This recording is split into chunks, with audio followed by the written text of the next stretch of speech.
Olá, para falar sobre o Estado Islâmico, a Univesp TV convidou o professor Álvaro de Vasconcelos, professor visitante do Instituto de Relações Internacionais da USP e ex-diretor do Instituto de Segurança da União Europeia. E é também o nosso convidado, o Sheikh Jihad Hassan Hamadeh, que é presidente do Conselho de Ética da União Nacional Islâmica. Senhores, muito obrigado por virem ao nosso estúdio participar dessa conversa. Prazer. Eu começo com a primeira pergunta, é exatamente sobre o que nós estamos falando, né? O professor, o que se trata o ISIS ou ISI ou EI, né, o Estado Islâmico, o que é essa organização? Eu penso que essa organização deve ser vista como uma organização política armada, um grupo relativamente pequeno, deve ter aí uns 30 mil homens no máximo, que combate no Iraque, na Síria, e que tem hoje encontrado apoio noutros sítios, noutros países da região, nomeadamente na Líbia, e que cresceu em estados falhados, estados em que o governo central está muito enfraquecido e criou-se zonas sem controle estatal, onde este grupo foi capaz de se desenvolver. É um grupo originário do Iraque, uma cisão da Al-Qaeda no Iraque, que começou no tempo da guerra contra os americanos no Iraque, depois da intervenção americana no Iraque. Este grupo cindiu-se da Al-Qaeda porque os líderes da Al-Qaeda não concordaram que o alvo principal dos ataques fossem os xiitas iraquianos. Desenvolveram uma guerra sectária no Iraque e, a partir daí, expandiram-se para a Síria. Professor, bom, eu gostaria agora de perguntar para o Sheikh Jihad sobre a relação do Estado Islâmico com a religião islâmica. E é só para, antes de te fazer essa pergunta, Sheikh, eu gostaria de colocar uma premissa. A médica inglesa, de origem paquistanesa, Kanta Ahmed, que é considerada uma porta-voz do Islã moderado na Europa, em uma entrevista para a revista Veja, ela disse o seguinte, ela disse que em nenhum momento de todo o Alcorão aparece o termo Davla, perdão se eu estiver pronunciando de maneira incorreta, que significaria a palavra Estado, né? Então, nas 80 mil palavras do Corão, em nenhum momento isso aparece. Como que o senhor pensa dessa relação entre a criação de um Estado Islâmico e desse grupo em relação à religião islâmica? Perfeito. Na realidade, dentro do Islã, existe um Islã só, não existe o Islã radical, nem o Islã extremista, nem o Islã moderado. Existe o Islã que nós conhecemos, que vem da fonte, o Alcorão, e o exemplo, os ensinamentos proféticos. E dessas duas fontes é que nós aprendemos e seguimos o exemplo do profeta e os ensinamentos alcorânicos. E o que acontece é que sempre vai ter, e como houve no passado, nós temos agora, pessoas que se dizem adeptas, seguidoras da religião ou de outras religiões, só que elas tiram do contexto certos textos e aí entendem do jeito que quer e fazem um grupo e tentam angariar apoio para aquele pensamento deles, e aí destoa do resto, destoa do original e acabam criando subgrupos, às vezes como esses grupos chamados Estado Islâmico, porque na realidade o que acontece é que hoje nós estamos vivendo numa época do marketing, então esses nomes fabulosos, esses nomes grandes e atos grandes têm uma repercussão muito grande, sendo, como o professor disse, são um grupo pequeno e que faz muito barulho, destoa do 1,5 bilhão de muçulmanos que nós temos ao redor do mundo. Então, o que a religião diz é que rechaça esse tipo de atitude, esse tipo de pensamento, são pensamentos contrários aos ensinamentos islâmicos, aos ensinamentos proféticos, a conduta da maior parte dos muçulmanos. Infelizmente, eles têm os holofotes. Quando fala sobre a questão do Estado Islâmico, na realidade, esse grupo acaba deturpando uma palavra boa, que é Estado Islâmico. O Estado Islâmico, o que seria? Um governo justo, o que se espera no Ocidente. A gente sempre espera um governo justo. Para nós, chamamos de um Estado que siga as leis de Deus e que o governante ele pense no seu povo e o povo apoie e que seja escolhido democraticamente pelo seu povo, pela sua conduta e assim por diante. A palavra Dawla, que seria país, que seria governo, isso realmente não existe no Alcorão. Mas existe o quê? Que todo muçulmano, sendo ele seguidor, sendo ele líder, sendo ele político, sendo ele clérigo, sendo ele profissional, liberal, comerciante, pai, mãe, filho, todos sejam pessoas de boa conduta, pessoas que sigam a religião islâmica. Por quê? Porque a religião não se desassocia do cotidiano da pessoa. Mesmo ela dormindo, ela continua tendo a mesma identidade de muçulmano. Quando chega no governo, ele tem que agir de acordo com os seus valores islâmicos, dessa forma que nós chamamos de um governo islâmico. Isso houve durante 14 séculos, né?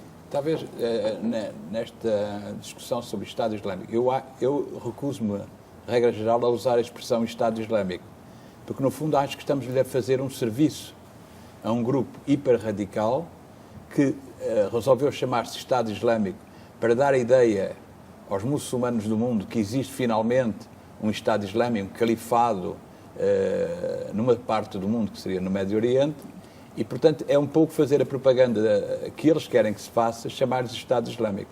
Claro que as próprias comunidades islâmicas, como o Sheikh acabou de dizer, não legitimam esse movimento, essa organização. Agora, professor, o senhor disse na sua primeira resposta que a origem desse Estado Islâmico seria, na verdade, uma dissidência da Al-Qaeda, né? Qual que é a diferença do Estado Islâmico de outros grupos que se dizem jihadistas? No fundo, nós temos que perceber, indo de novo à origem, que o Iraque tinha um governo representativo da minoria sunita que oprimia a maioria xiita.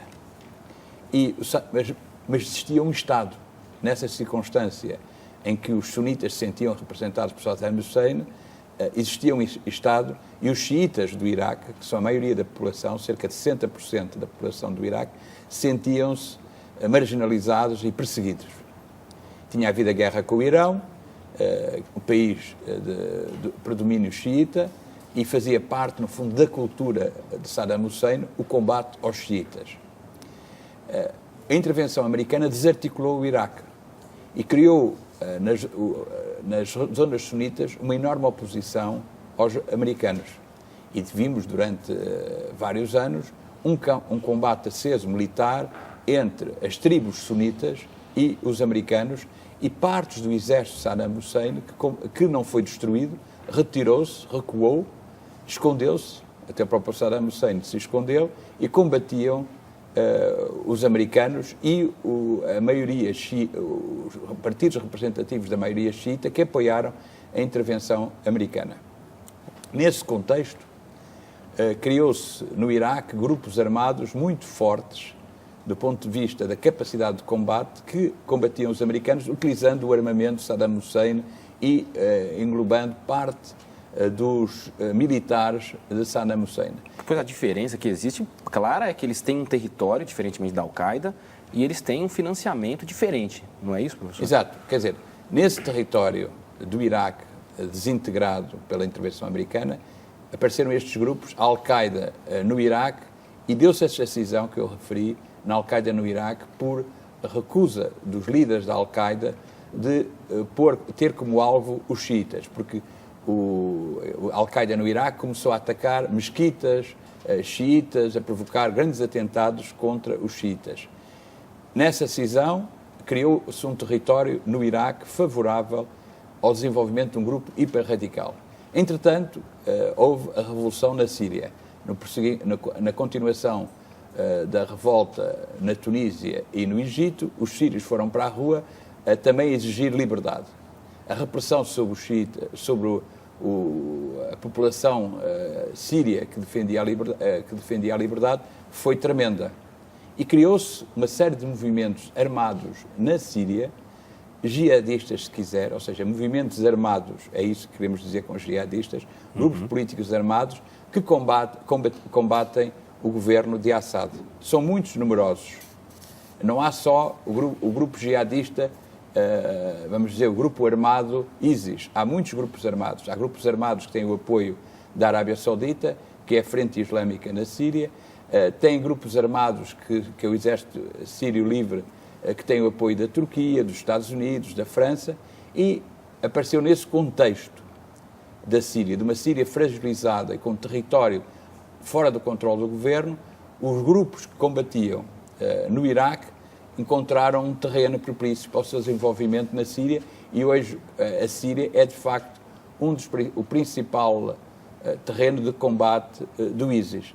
Isso mobilizou pessoas fora da Síria e do Iraque, que viram naquele combate contra Assad um combate justo. Infelizmente, as pessoas que viam esse combate como um combate justo, algumas delas hiperradicalizaram-se. Hiperradicalizaram-se muitas vezes em bairros periféricos das cidades europeias, onde se sentem marginalizados, e viram naquela ideologia uma ideologia que lhes dava conforto, naquela ideologia hiperradical que dava conforto à sua vontade de revolta e de vingança. E começaram a juntar-se ao ISIS. O ISIS é fundamentalmente um exército, eu não diria de mercenários, mas é um exército de estrangeiros, de jovens hiperradicais. O segundo contingente são de jovens hiperradicais franceses. A maior parte dos contingentes são jovens hiperradicais ou turcos, ou franceses, ou ingleses, cidadãos desses países, que partiram para a Síria, mobilizados pelas imagens terríveis da mortandade na Síria provocada pela guerra civil, com uma perspectiva hipersectária, e transformar a guerra síria numa guerra sectária. Isso que eu gostaria de perguntar para o Sheikh Jihad, porque eles, sensibilizados com essa guerra sectária, com essa guerra civil, eles passam a integrar esse grupo que se chama de Estado Islâmico, mas eles praticam ações maldosas, é o mal por si só.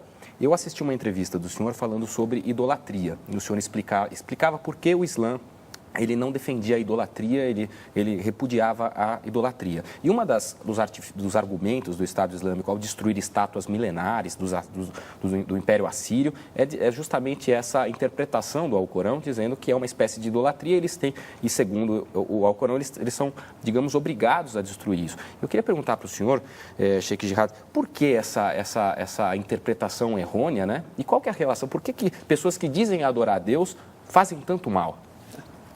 Primeiro, por falta de conhecimento.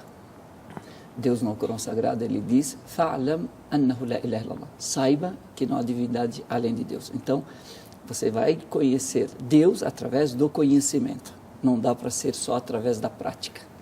Então, o conhecimento é básico, porque através do conhecimento eu chego à convicção. E a minha convicção me leva ao Criador.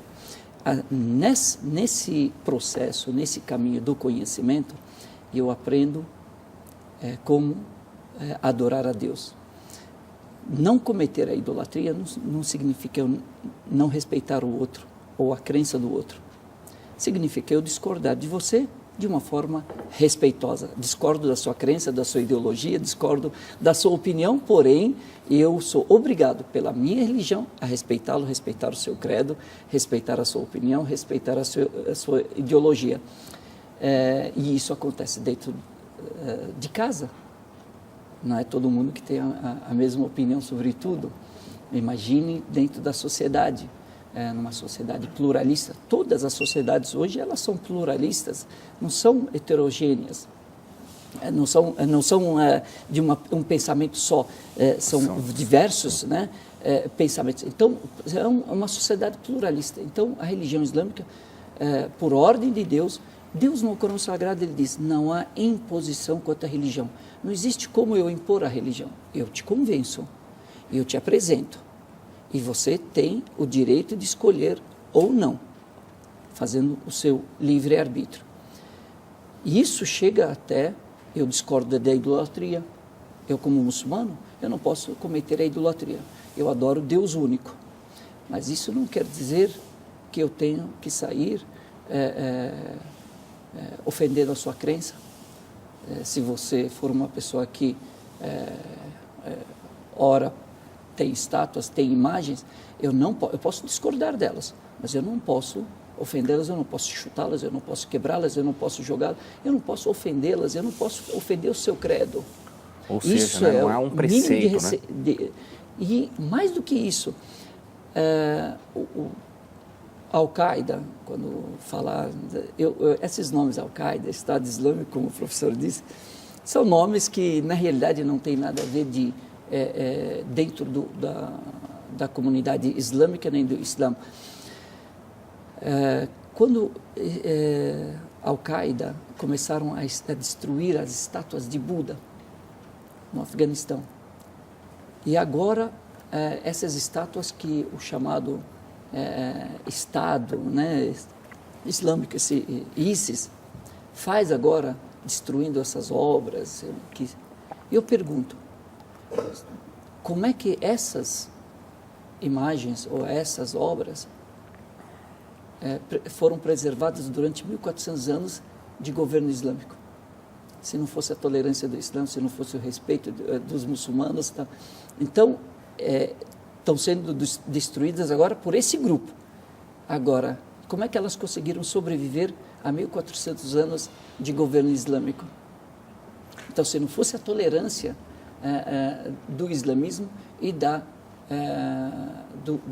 Estado verdadeiro de muçulmanos, governado por verdadeiros muçulmanos. Então, existe a tolerância. O que não existe é alguns grupos que aceitem essa tolerância e cada um quer interpretar e cada um quer ser mais religioso do que o próprio profeta, outros querem colocar a regra e determinar a regra mais que Deus. Por que existe tanto radicalismo dentro do islamismo, então, professor Sheikh? Na realidade, o radicalismo ele não é privilégio de um grupo, é de todos os grupos. Se nós vermos a história dos cristãos, não do cristianismo, e dos judeus, não do judaísmo, dos ateus e não do ateísmo, dos muçulmanos e não do islamismo, nós temos que separar entre o que é prática dos adeptos e o que é ideologia, o que a ideologia fala, o que a crença fala e o que é praticado pelos seus seguidores, porque a religião islâmica ela é perfeita, é de Deus. O problema está nos seguidores. Uns seguem 20%, uns até a página 20%, outros 50%. Então, essas pessoas é que erram. Então, não podemos culpar a religião ou a maioria por causa do erro de tal. Se nós formos ver na história do cristianismo, né, dos cristãos, imagina quantas atrocidades foram feitas. Judeus, recentemente, agora em Gaza e outros lugares. Agora, posso culpar o judaísmo ou o cristianismo? Não. Essa interpretação também vale para, por exemplo, a gente está falando da destruição de estátuas, mas a gente está falando da decapitação de pessoas também. Exatamente. Né? Qualquer tipo de atrocidade, até ofensa verbal. Porque, na realidade, essas agressões físicas e mortes, elas começam também com um pensamento ruim. Depois vão para ofensas verbais e depois vai para a prática física. Para perceber a radicalização, tem que se olhar para o contexto do Médio Oriente e o contexto de outras regiões do mundo, mas o Médio Oriente em particular. O Médio Oriente tem vivido em guerra desde a Segunda Guerra Mundial. O Médio Oriente tem sido dirigido por regimes autoritários, ditaduras. Num contexto de ditaduras e de guerra, é fácil que as ideologias mais radicais encontrem seguidores. Vimos isso noutras regiões do mundo, em que a situação de guerra, em África, na África subsaariana, noutros períodos históricos na Europa, em que situações de guerra levaram à emergência de ideologias hiperradicais. Portanto, o que se tem que entender, o ISIS e esses grupos hiperradicais, não como resultado de um Islão que seria incompatível com a democracia, com a liberdade, com os direitos humanos, o que é completamente errado, é uma perspectiva islamofóbica e racista, mas com o contexto político que eu estava há bocado a tentar explicar, ou seja, de um Iraque em guerra, desarticulado, em que as tribos sunitas do Iraque apoiam o ISIS porque acham que é a forma de combaterem o governo central xiita, que consideram que esse governo central xiita marginaliza os sunitas do Iraque, Estados como o da Síria, em que uma minoria alauíta, que representa 10% da população, oprimiria, na opinião dos sunitas, 60 e tal por cento da população, Estados que não são representativos da maioria da população, e que as minorias, ou as maiorias, que se sentem excluídas, se opõem. E quando há uma oposição geral a um determinado governo, aparecem muitas correntes. Na Europa, nos anos 60, apareceram os grupos que chamávamos terroristas, não é? Baader-Meinhof, Brigadas Vermelhas, grupos hiperradicais que tinham uma referência geral à esquerda, ao socialismo, ao comunismo, mas que evidentemente eram completamente distintos dos partidos socialistas europeus que participavam nos governos, apesar de todos terem uma referência semelhante. Eu acho que a questão importante aí não é tanto a discussão Islão hiperradical, organizações hiperradicais e Islão, mas islamismo político e grupos hiperradicais. Porque se viu o desenvolvimento de correntes de islamismo político como a principal alternativa aos regimes autoritários. Você tinha no Egito os irmãos muçulmanos, Ennahda na Tunísia, o PJD em Marrocos, o AKP, o partido que está no governo na Turquia. São partidos islamistas, partidos que têm uma referência ao Islão na sua ação política, como a democracia cristã europeia tem ao cristianismo, mas que, no entanto, são partidos que aceitam o jogo democrático, o jogo parlamentar, etc. Dentro desse universo aparecem grupos hiperradicais que dizem esse caminho não faz sentido nenhum. O caminho da democracia, das eleições parlamentares não faz caminho nenhum e nós temos a resposta para as nossas insatisfações. Os anseios, né? Sim. Anseios. Professor, deixa eu fazer uma pequena interrupção para fazer uma última pergunta que eu gostaria de colocar para os senhores, que é a seguinte, falando em segurança, né? O senhor foi diretor de um Instituto de Segurança na União Europeia e falou um pouquinho atrás sobre o recrutamento dos jovens que acontece principalmente nos países europeus, nas periferias das grandes cidades europeias. Por exemplo, já existem alguns trabalhos para tentar inibir e tentar trazer esses jovens de volta para a realidade, digamos assim, né? Existe um trabalho na Inglaterra de prevenção que já tratou de 800 jovens muçulmanos que teriam tendência e teriam vontade de viajar à Síria, ao Iraque para se integrar. Na França também existe um projeto chamado Pare o Terrorismo e na Alemanha também um projeto chamado Hayat que visa também o mesmo objetivo. Na opinião dos senhores, é possível cessar esse tipo de atratividade desse grupo que se diz Estado Islâmico? E também para o Sheikh Jihad, a minha pergunta seria, isso pode acontecer com jovens muçulmanos também no Brasil? Atrair esses jovens muçulmanos para uma situação como essa? Está bem, então talvez começaria pela parte europeia, para depois o Sheikh poder falar do exemplo brasileiro. Na Europa, esses programas não me parece que sejam a verdadeira solução. São úteis, devem existir, sobretudo devem existir para a desradicalização de jovens que foram combater nessas regiões e que regressam e que não devem ser tratados todos como criminosos postos na cadeia onde se radicalizam, porque a cadeia é uma das principais fontes de radicalização. O problema é mais geral, é o problema do Médio Oriente. Ou seja, é preciso resolver os problemas do Médio Oriente, é preciso que o Médio Oriente se democratize, é preciso resolver a questão Israel-Palestina, é preciso que deixar de fazer a guerra no Médio Oriente de forma continuada, e o Médio Oriente, o número de intervenções americanas no Médio Oriente desde a Segunda Guerra Mundial é impressionante.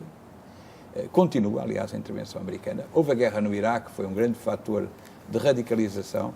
Portanto, estas medidas que são tomadas são, no fundo, dar aspirina a uma pessoa que tem uma doença muito grave.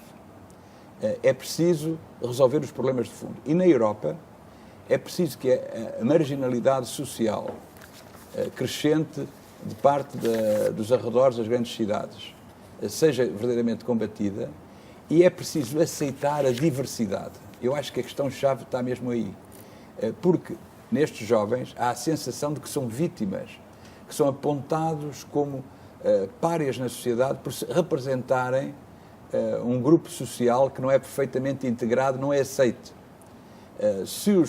Em França, tomando o exemplo francês, que eu conheço bem porque vivi 7 anos em França, se a França aceitar a sua multiculturalidade, se uma parte dos franceses não considerarem que os muçulmanos de França são um potencial inimigo, se combater a islamofobia em França, há menos razão para que os jovens se sintam marginalizados e hiperradicalizados.